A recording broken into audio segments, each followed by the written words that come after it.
básquetbol realmente está haciendo un trabajo grande la liga en tratar de poder mantenerse en una liga corta, que será, porque esta será una liga muy corta. La temporada pasada fue una liga de 6 meses y medio. Esta será una liga de como máximo entre pretemporada y finales 4 meses, pero bueno, yo realmente me quedé sorprendido para bien del nivel. Acá hay mucha cercanía con Estados Unidos a nivel de idiosincrasia, no solamente geográfica, y eso implica que sea muy interesante para jugadores extranjeros a venir acá. La cuenta que hice en cuanto a extranjeros, que vos me preguntabas, yo cuento alrededor de 25 extranjeros que ya han jugado la competencia argentina, de estos, digamos, 48 puestos vacantes de los equipos que juegan. Y bueno, el nivel es bueno. Yo creo que es una liga en ascenso, y la logística de las organizaciones a grandes rasgos en la que me ha tocado estar a mí, que es en Aguacateros, funciona bien. Y bueno, por eso decidí también volver y tener continuidad en esta liga y en este club. Económicamente es una liga poderosa. Bueno, sin lugar a dudas que el país está en un momento de mucha estabilidad, y eso implica también que los equipos sean poderosos económicamente. Y bueno, creo que al menos en los equipos que me ha tocado conocer de cerca, hablando con entrenadores, con gerentes, las realidades económicas son buenas en cuanto a cumplimiento, en cuanto a condiciones laborales. Y lógicamente la situación de estabilidad del país, y la posibilidad de hacer contratos en dólares genera que sea una liga al menos interesante para muchos. Nico. Bueno, antes que nada, quiero mostrar como coterráneo, comodorense, mi orgullo por Nico, por todo lo que Nico ha logrado. Recuerdo la primera temporada que dirigiste a Gimnasia, que estábamos en un momento muy difícil y vos te pusiste ahí y sacaste el equipo adelante, un club que estaba viviendo un momento complicado y bueno, de ahí en más no paraste. Y la verdad que como en ese quiero decir que estoy muy orgulloso, Nico, por vos y por todo lo que has logrado. Bueno, Nico, muchas gracias. Un placer escuchar tus palabras y bueno, realmente es todo lo que decís así en cuanto sobre todo el momento de Gimnasia cuando me tocó dirigir, ¿no? Que era muy distinto a y fue para mí un gran paso, un club que tengo mucho cariño, es mi ciudad, Comodoro, y me dio la oportunidad de trabajar 9 años en distintos lugares, ¿no? Y bueno, cuando comencé a dirigir, empecé a dirigir en Gimnasia con un momento económico muy complejo y ahora para mí fue una experiencia valiosísima, la respeto, la guardo con mucho cariño porque me dieron una gran oportunidad y esas cosas se valoran mucho. Bueno, Nico, te pregunto, en comparación a nuestra Liga Nacional, ¿cómo ves el nivel de la Liga Mexicana en comparación a nuestra liga? Mirá, viste, Nico, las comparaciones son un poco odiosas, porque Sí. es difícil, pues, la realidad es muy distinta. La competencia, primero, esta es una liga de espectáculo. El mismo presidente la menciona como una liga de espectáculo, no una liga de desarrollo, ni una liga para jóvenes, sino es una liga para brindarle espectáculo a los aficionados. Acá hay mucho entusiasmo de las organizaciones. Bueno, no va a ser el año que vamos a jugar mayoritariamente a puertas cerradas o con 100 y algo participantes en cada cancha, pero el año pasado me tocó jugar con partidos a cancha llena desde la fase regular en muchos casos y todo vendido, con sold out en todos los partidos de playoff, lo cual implica el interés que hay en muchas organizaciones por este tema del básquetbol espectáculo, como ellos mencionan. Las 12 fichas mayores y el no lugar a tantos jóvenes como tenemos nosotros en Argentina, porque nosotros, si bien nuestra liga no es una liga de desarrollo, pero hay una fina línea, porque vos pensando que hay 8 jugadores mayores, después sub-23, jóvenes, juveniles, procesos de cantera y demás, es una liga que está muy empapada del básquet desarrollo también, y eso es evidente. Eso ha sucedido en la historia de nuestra competencia y yo lo digo con orgullo, no como crítica de la Liga Argentina. Pero bueno, en ese sentido es muy distinto. Acá no hay lugar para los jóvenes, en líneas generales, ¿no? Para desarrollar un joven de 16, 17, 18 años, como puede pasar en Argentina, eso no sucede. Y la diferencia es que es sumamente exigente y veloz todo, porque es una liga de menos tiempo, donde las organizaciones son franquicias de dueños, no son clubes sociales como estamos acostumbrados en Argentina, son todos clubes, son franquicias que tienen un dueño y muchas veces inclusive mutan de una ciudad a otra. A mí me ha tocado en la historia venir a Halcones de Xalapa, Halcones de Córdoba, a Pioneros de Cancún, a Halcones de Veracruz, clubes que fueron muy poderosos y hoy no estuvieron, pero bueno, justamente pasa eso, ¿no? Que es una liga de clubes que apuestan fuertemente al espectáculo, y eso en ese sentido es un poco distinto a Argentina. El básquetbol también tiene sus particularidades, lo que pasa dentro de la cancha también tiene algunas particularidades, se juega un básquetbol mucho más veloz, hay mucha influencia del básquetbol norteamericano por la cantidad de extranjeros y naturalizados, a pesar de que este año van a venir muchos argentinos, y eso creo que le va a hacer muy bien a la liga, porque le va a dar ese mix de básquet táctico y básquet físico y de uno contra uno que la liga tiene en sí mismo. Así que, pero te diría que son distintas, son competencias distintas, es muy atractivo, básquet tiene muchos jugadores, el hecho de que haya tanto uno contra uno, de que sea tan dinámico, de que las posesiones sean más cortas, ellos miran mucho más la NBA, el básquetbol de Estados Unidos, entonces en ese sentido es una competencia distinta a la nuestra, muy interesante para mí en este momento de mi vida, de mi carrera deportiva, pero te diría que bueno, acá también se respeta mucho el básquetbol argentino, pero tiene como te digo, a grandes rasgos, sus particularidades. Estamos charlando con Nicolás Casalangui, el entrenador de Bocateros de Michoacán. Estamos, como siempre, por Periscope y por radioconectividad.com.ar. Nico, estaba pensando en algo a propósito de que ayer acá hubo una reunión entre el ministro de Deportes, Matías Lames, con Fabián Borro y con Gerardo Montenegro, para establecer los protocolos. ¿Cómo son los protocolos en México de ustedes para los entrenamientos y cómo van a ser los protocolos para los partidos? Bueno, te digo a grandes rasgos porque hay mucho para contarte, porque ya te digo, tuvimos entre 5 y 7 capacitaciones y con muchos protocolos, y está muy cargado de puntos que son nuevos. Pero en principio, por ejemplo, 10 días de aislamiento preventivo una vez que los jugadores y los entrenadores llegamos al lugar. Los jugadores se encuentran todos viviendo en un hotel sede, como se llama, o en un hotel de resguardo, ¿no? Donde se los resguarda y no pueden tener salidas normales. Los jugadores no viven con su familia, solamente viven en ese lugar resguardado. Luego los entrenamientos, eso con el tema de la vivienda. Los transportes son cuidados, o sea, los jugadores van todos en un transporte, no van en sus autos, van todos en un transporte que están sanitizados todos los días, se sanitizan con ciertos químicos que la misma liga brinda, y se hacen controles diarios. La liga proporciona un smartwatch a cada uno de los jugadores y participantes del staff, donde se mide la temperatura y se genera un reporte a la mañana, a las 9 de la mañana, a las 9 de la noche, de cómo está cada uno de los jugadores y de integrantes del staff. Y luego, bueno, al principio, a medida que se hacen las pruebas, nos hicimos la prueba de PCR, que es la prueba inicial que hicimos. Eso demanda 72 horas primero desde la llegada de cada uno de los jugadores, por el hecho de pasar por aeropuertos y demás, se los aísla obligatoriamente 72 horas, luego de esas 72 horas hacen la prueba, y después de que dan los resultados, que más o menos tarda las 72 horas, se puede comenzar a entrenar. Una vez que son todos negativos, se puede empezar a entrenar, primero en grupos, en pequeños grupos, luego en grupos más reducidos y más grandes, y luego en grupos más numerosos, pero todo con un control diario muy estricto. Las comidas también, o sea, comen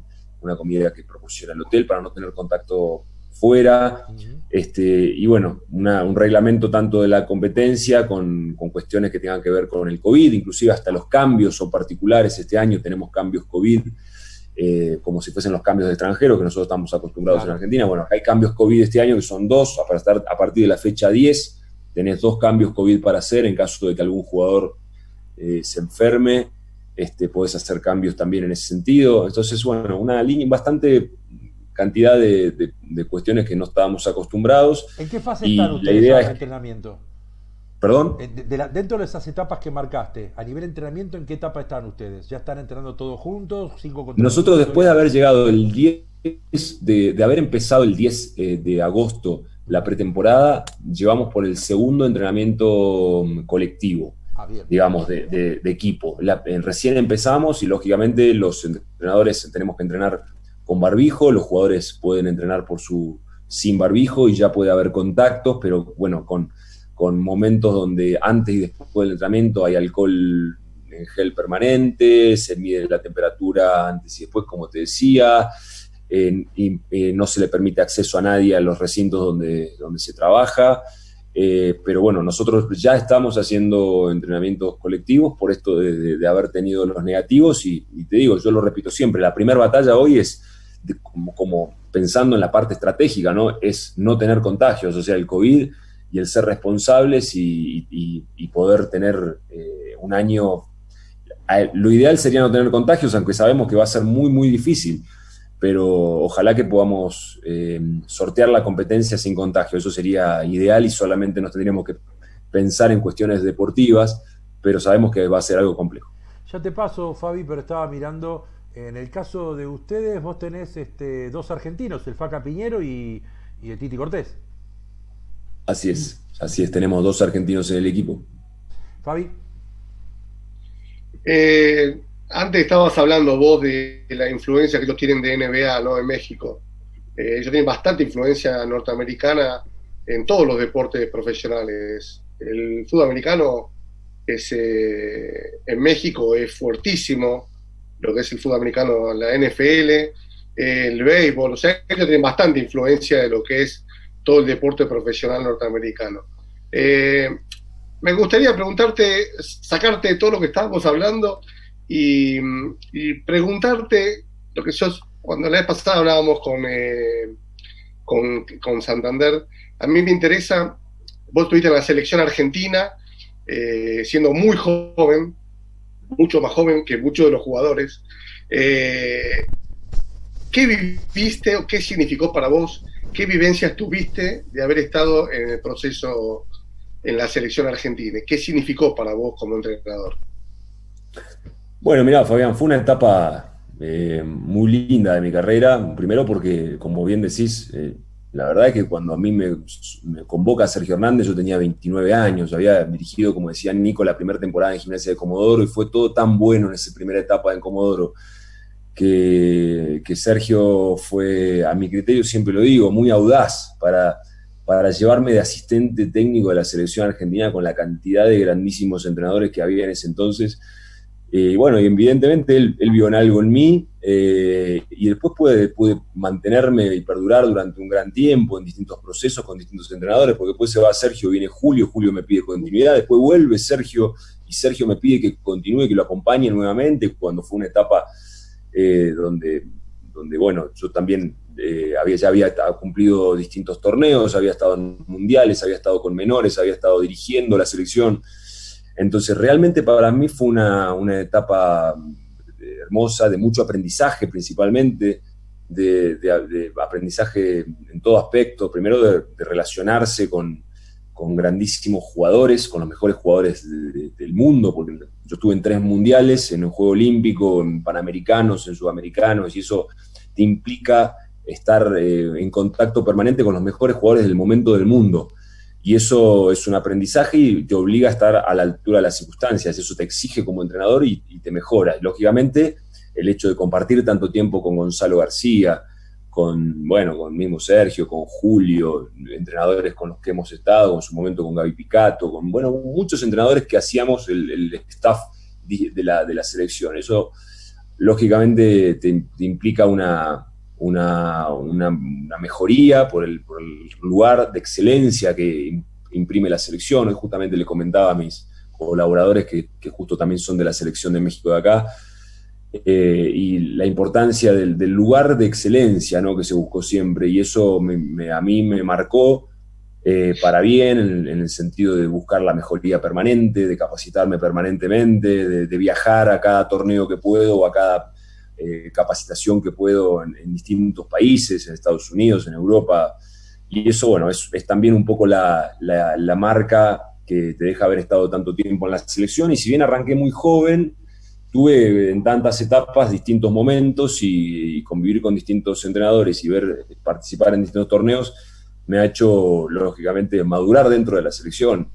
Y si bien yo hoy no estoy participando internamente, me siento parte, la verdad, me siento parte porque hemos justamente trabajado con jóvenes que hoy son la cara de la selección argentina, hemos hecho desarrollo en torneos para que esos jugadores tengan un lugar protagónico, y bueno, la verdad me siento parte, me siento orgulloso de ver cómo nos representa la selección argentina en el mundo, y me da mucho placer haber transitado. Un sudamericano, ¿qué jugadores tenías en ese equipo? Dirigí 3 sudamericanos. Me tocó dirigir 13. Pero había uno que era todo de jóvenes, ¿no? De proyectos. El último. Dirigí uno en el 2010 en Colombia, que jugamos la final. Luego dirigí en el 2014. Fue cuando se perdió con Brasil, ¿no? Exactamente, con un tiro de Necinho que todavía me lo acuerdo, nos mató eso. En el 2014 también jugamos de visitante en Venezuela, con el Venezuela del Che García, que ya mostraba, y ellos iban con el equipo A, y nosotros fuimos también con un equipo que buscaba insertar más jugadores al Mundial de España, porque era el 2014, dirigía Julio. Entonces dirigí también ese torneo, y el último, el 2016, también en Venezuela, con ese grupo de jóvenes que vos te acordás, que bueno, que fue un grupo donde, Vildosa de 1, Brusino de 2, Deck de 3, Saiz, Delía, Acuña, eran muchos de los que después fueron al Juego Olímpico. Entonces, bueno, como te decía, para mí esos torneos fueron un poco súper importantes en el sentido de generar una plataforma para que para mí no, para todo el staff, ¿no? Que era lo que nos pensábamos en su momento, la planificación de la selección y iba hacia eso, ¿no? De generar que en esos torneos haya más jugadores que se vinculen con el equipo 1, digamos, o A. Así que muy, muy linda, etapa sumamente gratificante y provechosa. Nico. Yo imagino esos vestuarios, yo digo, la envidia que me da de que ustedes tuvieron esos vestuarios debe ser increíble, ¿no? Para uno que le gusta el básquet, debe ser una sensación increíble estar ahí. Nico. Sí. No te digo que como te pasa a vos, Fabián, nos pasa a todos. No te creas que no, porque llevo un montón de tiempo, me da lo mismo, se te pone la piel de gallina con el himno, te da ansiedad extra entrar al vestuario, escuchar a Manu y a Chapu hablar en Huacampayo en un momento, y realmente te generan sensaciones distintas. Entonces no te creas que sos el único, a todos los que hemos vivido en esos lugares nos pasa, y no porque hayan pasado muchos años te deja de suceder, siempre es algo, por ahí lo naturalizás un poquito más, pero siempre es algo sumamente, te genera unas sensaciones muy, muy particulares a todos los que somos gente de básquetbol. Don Linares. Nico, nombrabas todos los técnicos con los que trabajaste en la selección, ¿no? Gonzalo García, Julio Lama, Sergio Hernández, Gaby Picato, Fabi nombró a Santander antes, te pongo en esa misma categoría. ¿Por qué crees que, habiendo tantos grandes técnicos, que Argentina sea una cuna de tantos grandes técnicos, que hayan tenido tanto éxito en toda América, no se haya podido romper esa barrera en el mercado europeo? Porque salvo Julio Lamas, creo que no hubo otros técnicos argentinos que tuvieran, y Mañano, tanta relevancia en Europa. ¿Por qué crees que pasa eso? Es una buena pregunta, Nico, y hace poco hablábamos con un colega tuyo que tiene una página en Argentina de este tema, y considero que hay varios pilares para analizarlo, pero principalmente creo que es que los entrenadores argentinos, para entrar en Europa, tenemos que hacernos conocidos en Europa. Salvo algunas excepciones que vos mencionaste, que fueron muy pocas y que no condicen con la cantidad de jugadores argentinos que hay en Europa, porque lógicamente, por lo que vos decís y por la pregunta que te haces, es porque hay mucha intriga de por qué entrenadores argentinos no estuvieron más tiempo, o no estamos más tiempo en Europa, o no dijimos allá, pero evidentemente Europa no mira a la Liga Argentina para sumar sus entrenadores, eso es evidente.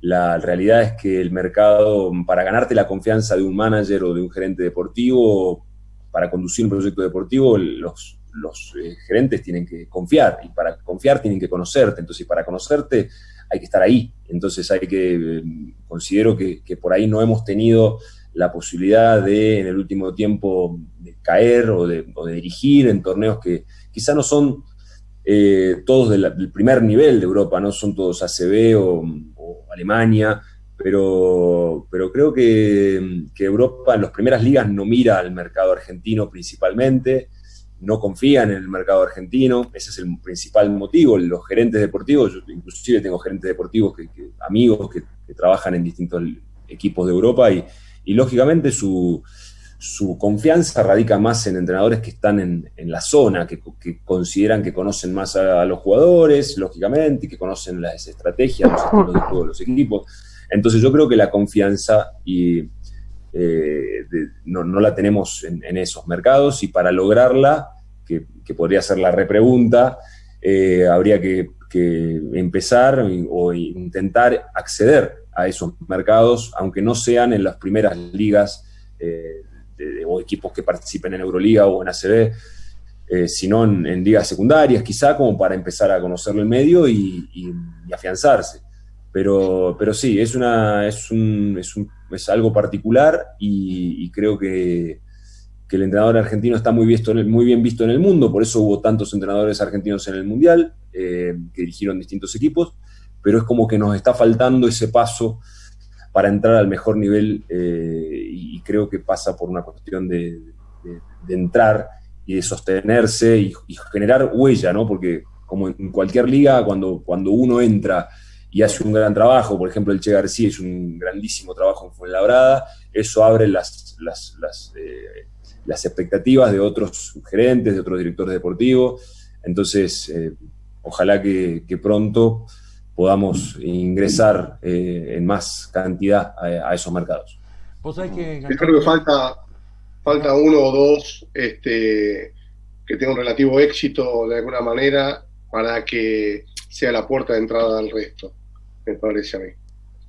Sí, a ver, Pasa por ahí. y aprovechar también algunas cuestiones, porque nombrábamos recién los que estuvieron en Europa y nos estamos olvidando que tenemos un entrenador que es asistente 1 en la NBA, porque Pablo Prigioni es el asistente 1 de Minnesota. Entonces, ¿no será cuestión también, Nico, de que los entrenadores empiecen a trabajar diferente con los agentes o vincularse más con agentes de Europa como para que se empiece a abrir un poquito más grande la puerta? Bueno, el agente es una herramienta importantísima para el jugador y para el entrenador, para vincularse sobre todo con mercados que no son los afines y son los más comunes para cada uno, ¿no? Pero lógicamente hoy, con el mundo tan globalizado, existen muchas sociedades y muchos agentes tienen sociedades allá, pero sin lugar a dudas que tener un agente que te permita abrir una puerta es fundamental, y lo que vos decís, coincido, es un punto importante. En mi caso, yo trabajo con Carlos Prunes, y él tiene sociedad con gente de mucho renombre y muy reconocida en Europa. Entonces, pero sí, ser visible, ser reconocido, tener una carrera o instalarse allá, generar confiabilidad allá. Pero fíjate, hoy Marcelo Nicola va a dirigir un equipo en Europa, y cuántos años hace que él está trabajando allá, y cuán difícil es, inclusive para los entrenadores españoles es difícil, por ejemplo, trabar en la ACB, porque sí, hoy, sobre todo debuto acá en México contra Sergio Valdeomillo, que es fue entrenador de ACB hasta hace poco, y hoy no tiene lugar en España y viene a dirigir a México. Y acá está Paco Olmos y otros entrenadores españoles que no tienen lugar en Europa. O sea que el mercado está acotado inclusive para los entrenadores europeos. Entonces por ahí para nosotros es mucho más difícil aún si no estás instalado allá y haces una carrera y tenés un reconocimiento. Entonces el buen trabajo escasea en el mundo para los entrenadores, y lógicamente que entrar a Europa, como bien dijo Nico en la pregunta, es algo difícil, ¿no?, para los entrenadores. Vamos haciendo las últimas preguntas, Fabi, arranca vos, así vamos haciendo las últimas consultas a Nicolás. No, que también uno tiene que entender que jugadores son 12 por equipo, más 3 o 4, las plantillas son de 15, 16 jugadores y entrenadores es 1 y algunos asistentes. Entonces también la relación con los jugadores, uno no puede plantearse en comparar con los jugadores que están jugando allá. ¿Las ganas son de quedarte por buscando ofertas o buscando trabajo como estás ahora en México, o están las ganas de volver a la Liga Nacional? Bueno, sí, Fabián, la verdad, para mí desde hace 4 o 5 años que mi idea estaba enfocada en continuar mi trabajo en el exterior, en ver si puedo ser útil en distintos equipos del exterior. Me tocó la primera salida, digamos, en equipos a México y por suerte pude tener continuidad y hoy me siento muy respetado por la organización, respaldado y eso y valorado, y eso para un entrenador es un montón, es muchísimo. Entonces la primera salida ha sido buena y por eso esta continuidad en este lugar, pero mi mirada radica en seguir conociendo distintos lugares en términos de conducción de equipos, de tratar de seguir trabajando en el exterior. Me he estado preparando para eso y bueno, ahora creo que es conveniente esa búsqueda y lógicamente no considero que volver a la Liga Argentina sea difícil, ni lejano, ni mucho menos. No lo descarto, pero no es lo que busco principalmente en este momento. Mi idea está enfocada en continuar dirigiendo en el exterior si es posible. Nico.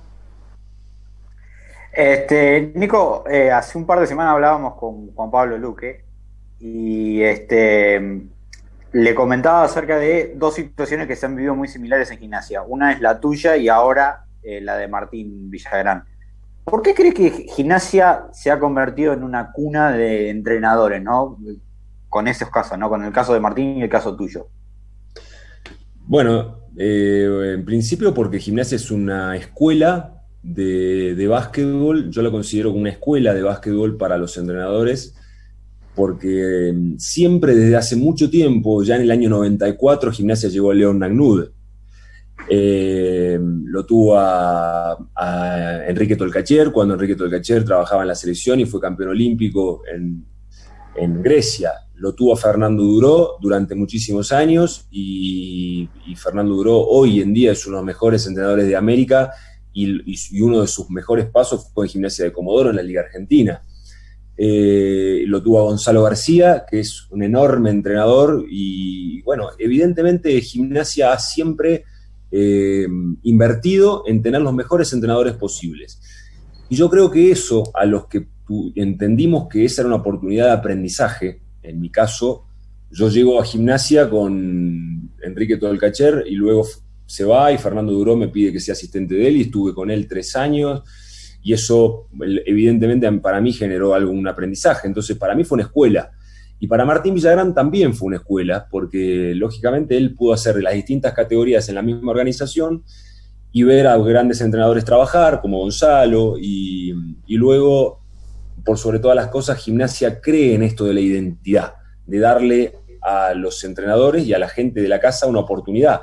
Lógicamente después te la tenés que ganar en la cancha, después tenés que defender ese respaldo y esa decisión con seriedad, con profesionalismo, con disciplina, con trabajo y con resultados, que para lo que a los entrenadores nos contratan.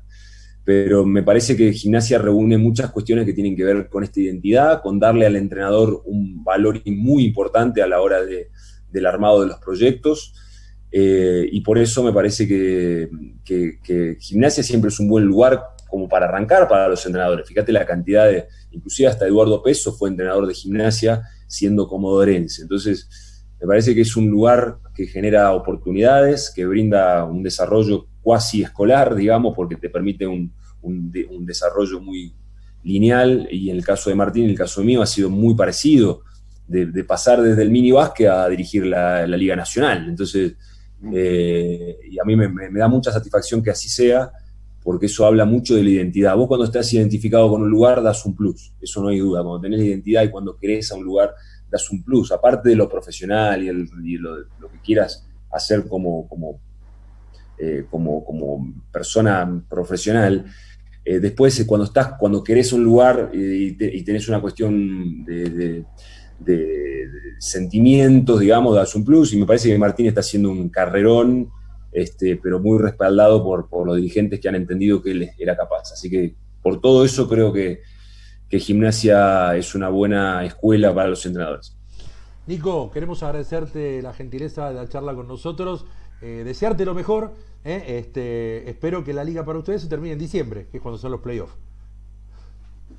Así es, ese es el objetivo, tratar de igualar o mejorar la campaña de la temporada, que ya es una tarea bastante compleja, pero en eso estamos marcados como objetivo de este año. Abrazo grande para vos, mandar el abrazo a Titi Cortés, al Faca Piñero, dos buenos amigos, y te deseamos lo mejor, Nico. Bueno, muchas gracias a ustedes por la comunicación, les mando un fuerte abrazo y seguimos en contacto cuando lo quieran. Gracias, hasta la próxima. Nico. Y nos vamos a Comodoro Rivadavia para charlar con un dirigente histórico de lo que es el básquetbol chubutense, hoy viceintendente Comodoro Rivadavia, Óscar Matarasvili. ¿Cómo te va? ¿Cómo le va a ustedes, muchachos? Bien, gracias a Dios. Qué gusto, es un gusto. Gracias por estar este rato con nosotros. Estaba pensando, Óscar, estamos a una semana del momento más importante de la historia de nuestro básquetbol, y vos estuviste ahí. Hubo muchos momentos importantes. La medalla de oro, yo hablo de la medalla de oro, básicamente. No, ahí no fui. No, No fui ahí. Yo entré en el año siguiente, digamos. El 2000, yo entré Está bien. No, correcto. Pero lo hemos vivido pero muy fuerte con Tolca, Duró, con Víctor Rubén, sí. y con muchos chicos que luego sí estuve casi 9 años junto a ellos y en un ciclo importante, ¿no? ¿Qué significó para vos haber trabajado con semejante grupo de jugadores? A vos como dirigente, ¿cómo fue el trabajo tuyo?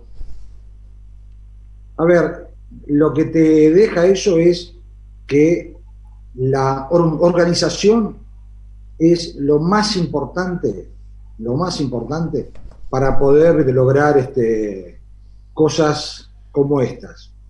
Y todos estos grandes jugadores que fueron grandes muchachos, conducidos y formados por muchos entrenadores argentinos que se fueron jóvenes al exterior y fueron formateados y luego formados en una disciplina, en un concepto de vida, que lo hemos charlado muchísimo con todos ellos, desde Pablo Prigioni, que acá jugaba poco, y cuando llega a España, el trabajo que hizo para poder ser uno de los mejores bases y llegar a los 39 años que te llamen de la NBA. Todo eso fue gracias al trabajo, a las conducciones, a las organizaciones, a cómo conformás tu familia.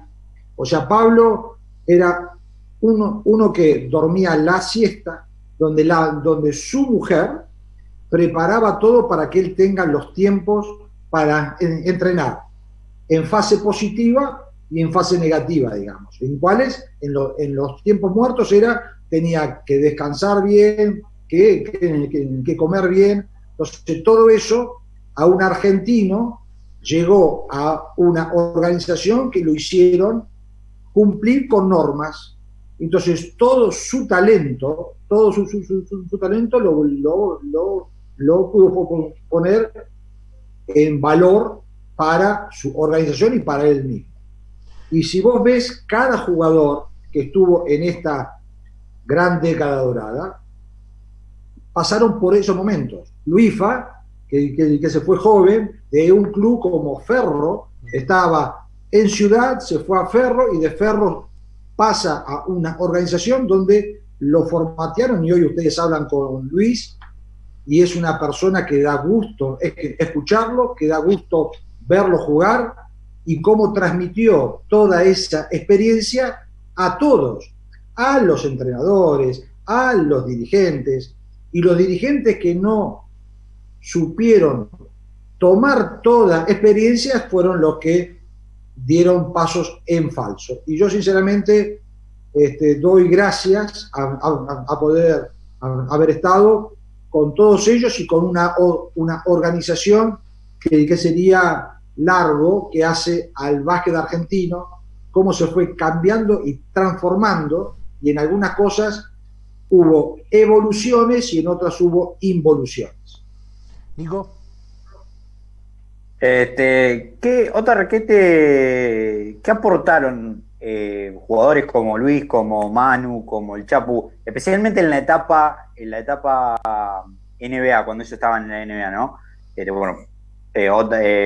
Luis y el Chapu no tanto como Manu, ¿no? Pero ¿qué trajeron ellos como exigencias para mejorar organizativamente de la NBA hacia la selección?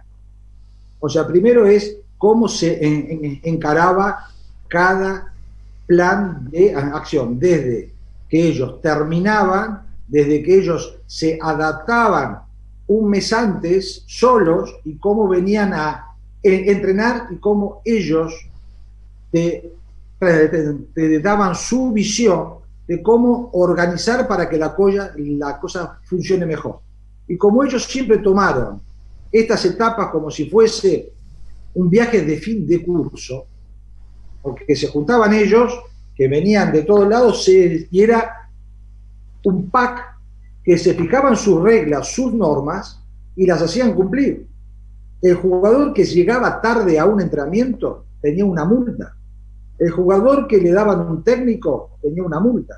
O sea, la organización interna te daba que te hacía más fácil conducir un proceso. A los entrenadores, ellos el plan de juego los armaban el cuerpo técnico, se los presentaban a los líderes y los líderes formateaban y daban su punto de vista. O sea, la coparticipación en estos procesos fue muy grande, que hizo que los entrenadores también crecieran, porque ellos tomaban muchísimo de los entrenadores de ellos en sus distintos clubes, en sus distintas organizaciones.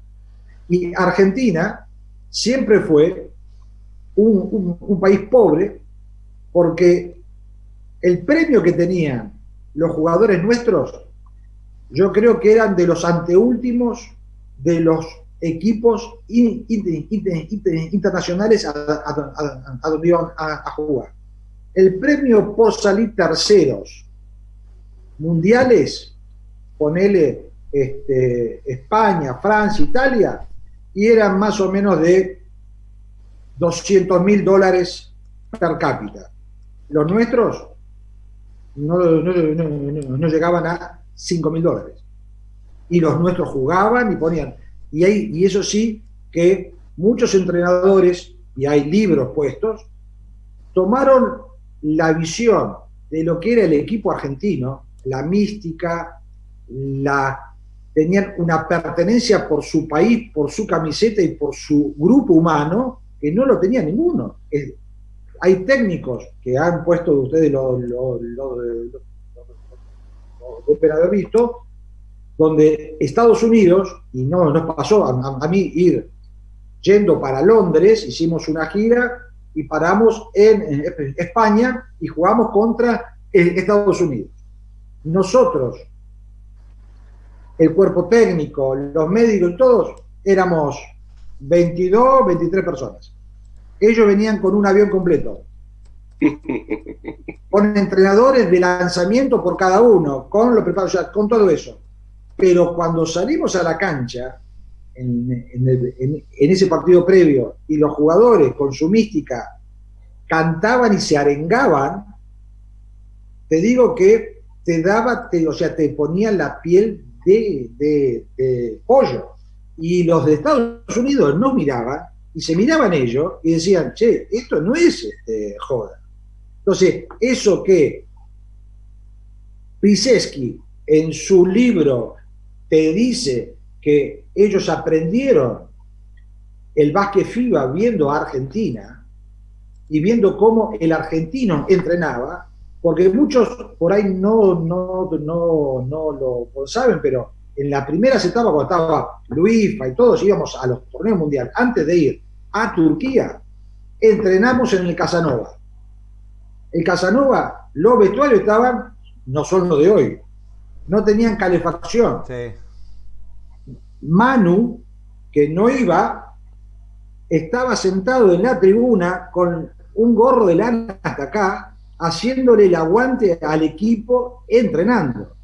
La gente, cuando le permitieron que puedan entrar a ver, hicieron colas de 3 cuadras en Bahía Blanca para ver entrenar al equipo con un frío infernal, y el equipo entrenó.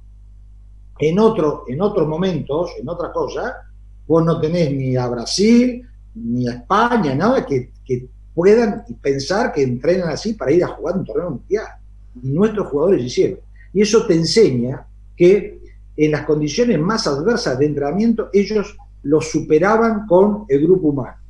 Este grupo humano que fue formado gracias a los formadores, que hoy realmente con esta nueva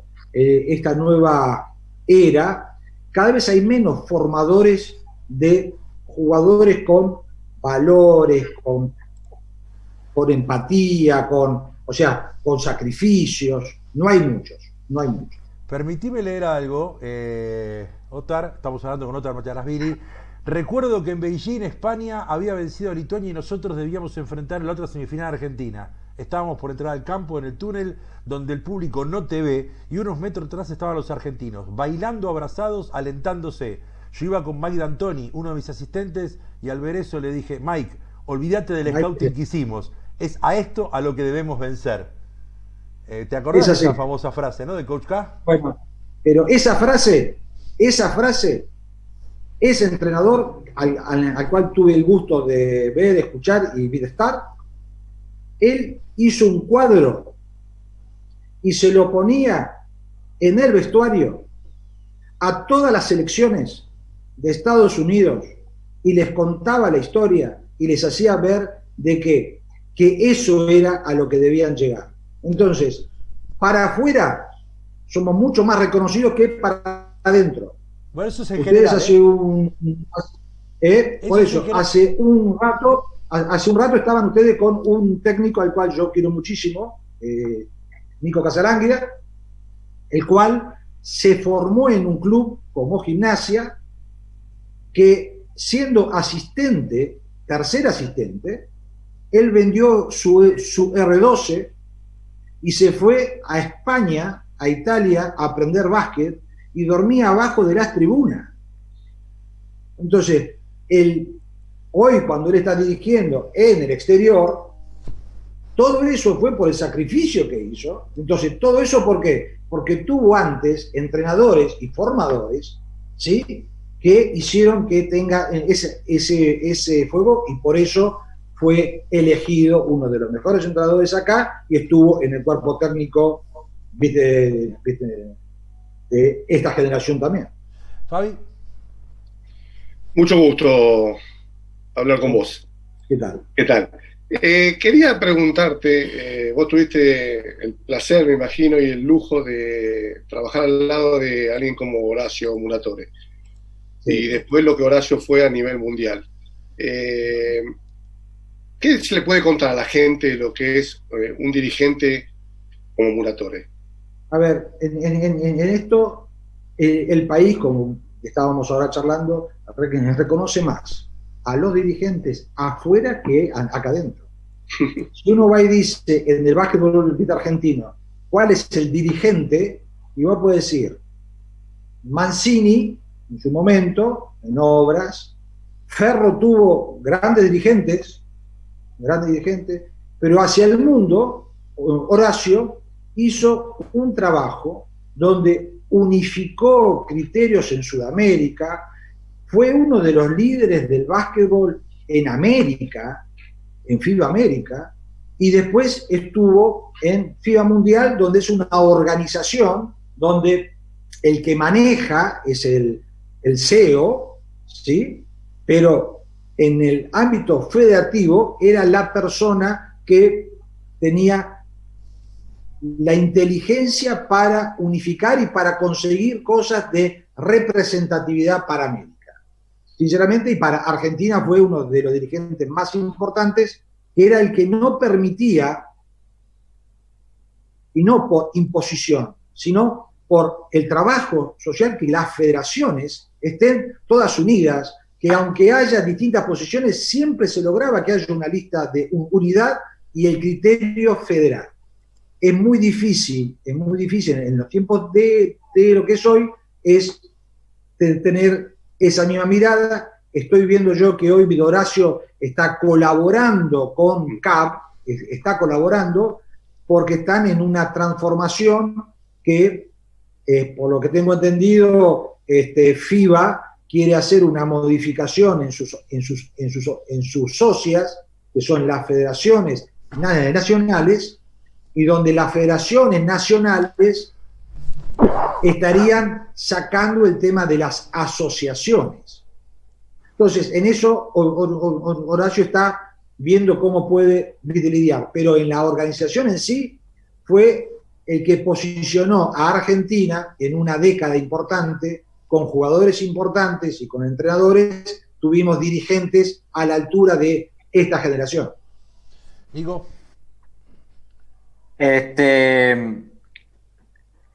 Otar, después ¿qué opinas de cómo ves la situación de la selección hoy, después de todo el buen momento que pasamos en el Mundial, con el subcampeonato? ¿Cómo ves a la selección hoy en día? Mira, yo confío muchísimo en lo que son los entrenadores que hoy siguen, en los jugadores. Nadie o muy pocos pensaban lo que íbamos a lograr en este último torneo. Todos pensaban que la generación dorada terminaba con la ida de Chapu, la ida de Manu, la ida, o sea, de todos los jugadores de jerarquía. Hoy, los jugadores que se están formando en el exterior están teniendo un rodaje que dieron su resultado ahora. Con un jugador que yo creo que dio un cambio total, y fue gracias a los jugadores mayores que en una gira, en un entrenamiento donde teníamos a Campazzo, que lo trajo el técnico para que sea sparring, que ya daba su muestra de que iba a ser un gran jugador. Agarra a Manu y Luifa, pero más que da a Manu, y le dice si él quería ser jugador de básquet o jugar al básquet. Y él le dijo, yo quiero ser jugador. Digo, si vos querés ser jugador, así gordito, no vas a ser. Es verdad. Entonces, agarró, el otro se mira y realmente estaba, no tan gordo como lo que estoy yo, pero estaba gruesito, era fuerte. Hoy lo ven ustedes a Campazzo, cómo modificó su alimentación, su sistema de entrenamiento. No es el Campazzo que estaba en Peñarol,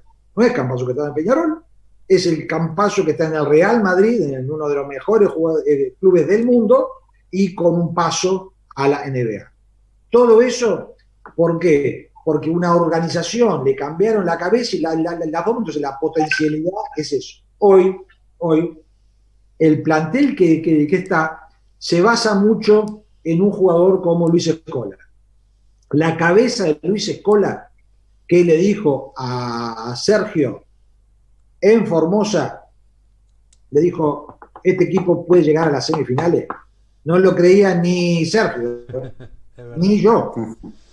Llegaron allá y mirá el papel que se hizo, que nos quedamos todos llorando. Sinceramente, yo lo miraba y lloraba. Ahora, realmente es porque ya hay jugadores que tienen esa mística, a lo cual yo creo que si la Confederación Argentina está haciendo los pasos ahora, como lo llevó a Pepe Sánchez a que sea el manager de las divisiones formativas, que tiene una cabeza especial, que va a cambiar el sistema, ¿sí? En esto también, Luis Scola, en el momento que se retire, ¿sí?, será muy importante que pueda aportar en esto, porque la transformación del equipo no es solamente las calidades individuales. Lo que sí todos sabemos que carecemos de gente grande. Hoy dimos muestra de que con un equipo de no gente grande pudimos llegar a ser los número 2. A eso también es un plus que nos da un horizonte mayor a decir que todavía estamos con recursos humanos para poder estar entre los primeros 8 equipos del mundo. Otar, te saco un cachito del tema básquetbol para meterme un poco en Comodoro Rivadavia, por lo menos un pantallazo de cómo está Comodoro con la pandemia, y a partir de ahí cómo está con el deporte. Justamente, bueno, hoy hubo reuniones para ver el tema del regreso de la Liga Nacional. En tu ciudad, concretamente, ¿cómo están con la pandemia y con la chance del regreso a los deportes? Bueno, creo que ya, o sea, Nico es que está más en vínculo con lo que es en medio.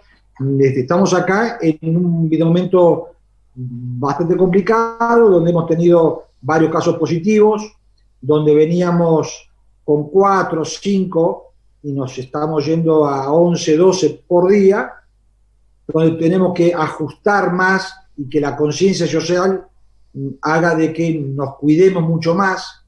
No creo yo que por estos próximos 14, 20 días vamos a tener que tener una conciencia más firme en cuidarnos, en no salir cuando no tenés que salir, no juntarse, y para volver a hacer el deporte como lo estábamos haciendo acá, que acá hay mucha actividad deportiva, muchísima actividad deportiva. Oficialmente creo yo que va todavía tardar en abrirse. Se estaba haciendo ahora con ciertos protocolos COVID que puedan entrenar, que puedan funcionar, pero competencia todavía no. Fabi. Hablando de Comodoro, ¿por qué pensás que justo lo que hablamos antes con Casalánguida, de la continuidad y de lo que hace la institución, de mantener a sus entrenadores? Nosotros también lo hablábamos antes con Nico, con Ale, también hace lo mismo con los jugadores. Lo hemos visto con Moldú, Nico Romero ahora, de los Santos Sherman fue de Comodoro durante años, también Jerbon Scales como extranjero. ¿Qué tiene de especial o qué es lo que busca el club haciendo esas identificaciones o teniendo tanto tiempo a los jugadores y a los entrenadores dentro del club? Bueno, en esto es cierto que el club siempre, o los clubes acá, siempre hicieron una apuesta muy grande a traer los mejores formadores y entrenadores. Y eso es porque la dirigencia tenía esa cabeza. Acá hay había dos clubes fuertes, que era la Deportiva YPF, donde estaba don Diego Simón, que fue dirigente de la Confederación Argentina, donde trajo a Heriberto Shaw, que era un formador, donde ahí formó a algunos entrenadores. Pidó Peso, salió de ahí.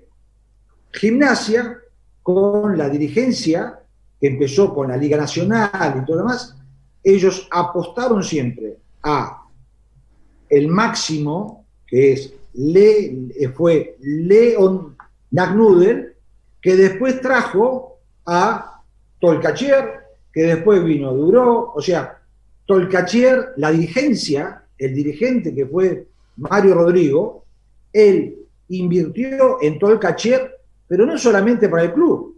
Tolkachier ahí formó la Liga Patagónica, que fue una competencia regional desde Tierra del Fuego hasta Neuquén, La Pampa. Sí, lo hablamos el otro día con Juan Pablo. A un desarrollo, apostó a una inversión en esto, que realmente fue generando muchas cosas. Gimnasia fue una escuela. Y es una escuela. Entonces, Nico Casalánguida fue producto de la escuela. Los dirigentes que están hoy, Luque, Isa y todo el grupo ese joven, que tomaron el club en una situación muy crítica, casi en estado de quiebra, pues eran ¿qué? Hijos, sobrinos de los dirigentes, claro, que estuvieron en la escuela de los grandes del club y lo tomaron. Entonces, a todo esto, te vuelvo a decir, fue el equipo, es un equipo. Entonces, estaba hoy, Víctor Romero, era jugador junto con ¿quién? Con Villagrán, en la división formativa. Entonces, a todo eso hoy se generó un núcleo donde yo sí creo que desde León hasta pasando por otro formador que fue para mí uno de los más grandes que han venido a Argentina, que fue Edison Bermúdez Escobar, que fue un técnico que vino de República Dominicana, que fue un ex Globetrotters, que fue el que formó los mejores equipos de minibásquet y de formativa de la Patagonia. Entonces, a todo eso, ese caldo, hoy, con una competencia distinta, con una sociedad distinta, ya no ves las escuelas de minibásquet con el grado de formación que tenían antes, pero vos hoy tenés esta institución como Club Gimnasia de Esgrima, que fue una escuela y sigue siendo una escuela. Y que haya apostado a Nico como entrenador principal después de que se fue Duró, fue una apuesta grande que le fue bien. Y cuando definen ellos poner a Martín Villagrán, muchos dudaron y realmente dio el resultado en cual Martín Villagrán hoy es uno de los grandes técnicos de la Liga Nacional. Entonces, a todo eso, gracias a ¿qué? A las condiciones propias de ellos y de los dirigentes que hoy ya no son esos pibes, que siguen con la misma política que los adultos mayores que los han formado. Es invertir, y sí ya hoy tenés la inversión de tu cantera puesta adentro. Y ya hablar de formación de jugadores es más difícil porque ya hoy no hay una política como hacían años que los clubes traían y armaban cantera. Hoy no es tan rentable, vos traés jugadores más o menos formados para hacer la competencia de desarrollo y la vas incorporando. Hoy Gimnasia está invirtiendo en eso y le está dando muy buenos resultados. Nico, la última por tu parte.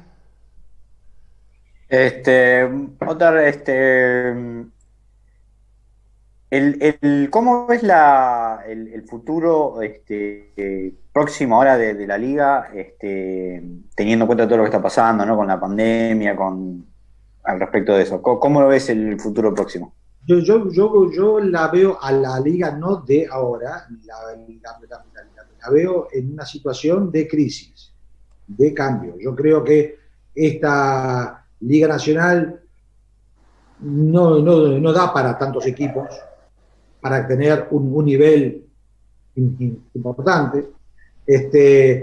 No hay tantos jugadores, aunque yo soy amigo de los de la ADJ y por ahí voy a tener un contrapunto. Pero yo creo que no hay todavía jugadores para tener tantos equipos. Y en esto va a ser difícil volver a esta competencia, porque no es solamente que se abra lo de la competencia, cómo te entrenás para llegar a una competencia de élite. Y muchos jugadores hoy están pensando y viendo a ver cómo juegan, porque de esto viven, ir a otras ligas que se están abriendo en Uruguay, en México, en Brasil, y viendo a ver cómo pica para poder vivir. Obviamente que están haciendo ahora, creo yo, un cambio que a mí no me gusta, pero bueno, la dirigencia lo estará viendo, quieren unificar el torneo federal con la liga de desarrollo. Yo creo que lo que fue y lo que es el torneo federal fue hecho con una visión distinta, que es para hacer el Basket Cup más federal y que se pueda jugar y que todos jueguen por zonas, regiones, y la de desarrollo es otra cosa. Ahora, como no tienen volumen en la de desarrollo, quieren unificar. Así que bueno, habrá que ver con el tiempo, pero la liga hoy a mí no me llama, digamos, más que tiene fechas entre lo que son semanas, no hay un orden. Esta última liga no fue de mi gusto. Otar, queremos agradecerte muchísimo la gentileza de haber charlado con nosotros este buen rato. Es un gusto y bueno, te deseamos lo mejor a vos, a Juan Pablo, que es aparte de lo mejor para los comodorenses, porque les tocó por delante, hablábamos con Juan Pablo el otro día, les tocó por delante, si bien asumieron con una intendencia ordenada, pero les tocó la pandemia que les trastocó todos los planes. Así que... No, sinceramente, hoy Juan Pablo está teniendo, como tuvo en el inicio del club, y se la calzó arriba del club con un grupo, que muchos de esos chicos están en el equipo nuestro, sinceramente está llevando bien, y como todo en esto te estás entrenando, te estás formando para las grandes ligas, y yo creo que Juan Pablo está bien llamado para ir a jugar a grandes ligas. Gracias por la charla y hasta siempre, Otar, te agradecemos mucho. Bueno, gracias a ustedes. Hasta luego. Otar Macharashvili, ex dirigente de la Confederación Argentina de Básquetbol, actualmente es el viceintendente de la ciudad de Comodoro Rivadavia.